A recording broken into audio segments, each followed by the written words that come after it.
आज जब पूरी दुनिया को कोरोना वायरस महामारी से जूझते हुए 1 साल से ज्यादा का वक्त हो गया है, तब पूरी दुनिया में सबसे ज्यादा चर्चा वैक्सीन यानी टीके की हो रही है। अलग अलग देशों में कोरोना वायरस की 4 दर्जन से ज्यादा वैक्सीन पर काम जारी है और कई के अगले महीने तक आ जाने के दावे भी किए जा रहे हैं। दुनिया को उम्मीद है कि वैक्सीन इस महामारी से निजात दिला पाएगी। दुनिया भर में करीब 2 दर्जन बीमारियों से लड़ने में तमाम तरह की वैक्सीन आज के वक्त में मददगार साबित हो रही है। ताज़ा संकट कोरोना वायरस का है, जिसके सामने आने के 1 साल के अंदर लगभग कई दवा कंपनियां वैक्सीन बनाने की स्थिति में आ चुकी है और उनकी वैक्सीन ट्रायल के एडवांस स्टेज में भी पहुंच गई है।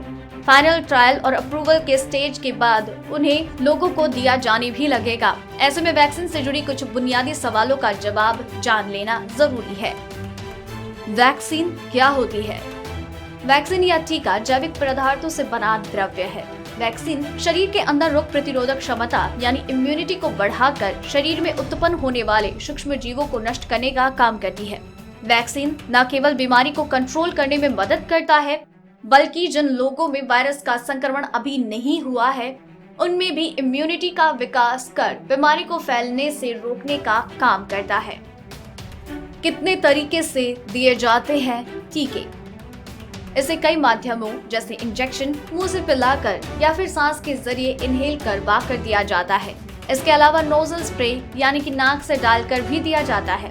वैक्सीन या टीके शरीर में एंटीबॉडीज का निर्माण करते हैं, जिन्हें तैयार करने के लिए उन्हीं वायरस के कुछ अणुओं का इस्तेमाल होता है।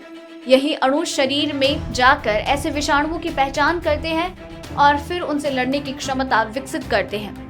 ये ऐसे स्पाइक प्रोटीन्स को जन्म देते हैं जो वायरस के अणुओं को हमारी कोशिकाओं में प्रवेश करने से रोककर उनको बढ़ने से रोकते हैं और बीमारी को कंट्रोल करते हैं या फिर उन्हें एंट्री नहीं करने देते। कैसे काम करती है वैक्सीन? वैक्सीन का काम शरीर में इम्यून सिस्टम को डेवलप करना है। इम्यून सिस्टम वायरस से लेकर परजीवी कृमियों की पहचान करने में सक्षम होती है, साथ ही उन्हें खत्म करने में भी। इम्यून सिस्टम हमारे शरीर का रक्षा कवच है, जो वायरस, बैक्टीरिया, फंगी, एल्गी समेत उन तमाम रोगाणुओं के सामने ढाल बनता है जो बीमारियों का कारण बनता है। इसके साथ ही ये इनकी स्वस्थ कोशिकाओं और उत्तकों को अलग से पहचान करती है और उन्हें नुकसान नहीं पहुंचाती, जो शरीर के अंदर सुचारू रूप से अंगों के काम करने के लिए जरूरी है। इसके काम को मुख्यतः 2 हिस्सों में बांट सकते हैं। पहला, इनैट यानी जन्मजात इम्यून क्षमता, जैसे त्वचा, नाक में मौजूद स्नॉट, लार पहला रक्षा कवच होते हैं। दूसरा है एडॉप्टिव इम्यून सिस्टम, यानी जो हम लाइफस्टाइल से हासिल करते हैं। जब हम किसी रोगजनक वायरस या बैक्टीरिया के संपर्क में आते हैं तो हमारा शरीर उससे निपटने के लिए तैयार होता है। इनैट से बचकर शरीर में प्रवेश करने के बाद उनका मुकाबला हमारे रक्त में मौजूद व्हाइट ब्लड सेल से होता है। यहीं पर वैक्सीन द्वारा तैयार किए गए एंटीबॉडीज की जरूरत होती है, जो रक्त कोशिकाओं में घातक विषाणुओं को प्रवेश नहीं करने देती। वैक्सीन की जरूरत लोगों को क्यों होती है? वैक्सीन या टीका घातक वायरस से ग्रसित शरीर को उसे उबरने में मदद करती है, वहीं जिनमें संक्रमण नहीं है उनमें उस वायरस से लड़ने की क्षमता भी विकसित करती है। एक समय था जब पोलियो, डिप्थीरिया, टेटनस या काली खांसी जैसी बीमारी से हर साल लाखों लोग ग्रसित हो रहे थे और बड़ी संख्या में लोगों की जान भी जा रही थी।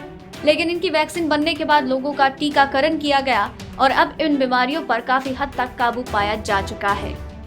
टीकों के क्या साइड इफेक्ट हो सकते हैं? ICMR यानी इंडियन मेडिकल रिसर्च काउंसिल के अनुसार टीकाकरण से होने वाले अधिकांश साइड इफेक्ट हल्के होते हैं, जैसे दर्द, सूजन या इन्फेक्शन के स्थान पर लाल हो जाना। कुछ टीके बुखार, चकत्ते और दर्द भी दे सकते हैं। गंभीर साइड इफेक्ट के चांस बहुत ही रेयर होते हैं, जिसमें दौरा या जानलेवा एलर्जिक रिएक्शन की आशंका होती है। टीकाकरण न करवाने के क्या जोखिम है? लोगों के मन में एक सवाल उठ रहा है कि क्या टीका लेना जरूरी है? इस बारे में ICMR का कहना है कि टीकाकरण न मिलने से संक्रमण को बढ़ावा मिल सकता है, खासकर ऐसे वायरस के खतरे के दौर में जहां तेजी से लोगों में इसका प्रसार हो रहा है। टीका न लेना उस संक्रमण के जोखिम को और बढ़ावा देना है जिसके खिलाफ टीका तैयार किया गया हो। लेकिन इसका मतलब ये भी नहीं है कि अगर टीकाकरण नहीं हुआ तो निश्चित रूप से संक्रमण हो ही जाएगा, बल्कि दूसरे शब्दों में कह सकते हैं कि ऐसे में लोगों में संक्रमण की संभावना ज्यादा होती है। टीके किन रोगों से बचाव करते हैं? टीकाकरण ने दुनिया से चेचक को मिटा दिया। इस बीमारी से 30% लोगों की मौत हो रही थी। अपंग और लकवाग्रस्त करने वाली बीमारी पोलियो को टीकाकरण से ही खत्म किया जा सका है। इसके साथ ही अन्य घातक रोग जैसे रेबीज, पीला बुखार, डिप्थीरिया, टेटनस, व्हूपिंग कफ, खसरा, जन्मजात रूबेला और कंठमाला जैसी बीमारियों को भी पिछले 5 दशक में व्यापक टीकाकरण के जरिए ही कंट्रोल किया जा सका है। दुनिया की पहली वैक्सीन कौन सी थी और किस लिए बनी थी? मानव इतिहास में प्लेग, चेचक, हैजा, typhoid, tetanus, rabies, TB, polio जैसी कई महामारी फैली थी, जिनकी वजह से लाखों करोड़ों लोगों की जान गई थी। कई दशकों तक चेचक का प्रकोप जारी रहा था। चेचक दुनिया की पहली बीमारी थी जिसके टीके की खोज हुई। 1796 में अंग्रेज चिकित्सक एडवर्ड जेनर ने चेचक के टीके का आविष्कार किया था। इसके बाद प्रसिद्ध फ्रेंच वैज्ञानिक लुई पास्चर ने रेबीज के टीके का सफल परीक्षण किया। उनकी इस खोज ने मेडिकल की दुनिया में क्रांति ला दी थी और मानवता को एक बड़े संकट से बचा लिया था। अगर आपको ये रिपोर्ट पसंद आई तो इसे लाइक और शेयर करें। साथ ही अपने व्यूज हमें कमेंट करके जरूर बताएं।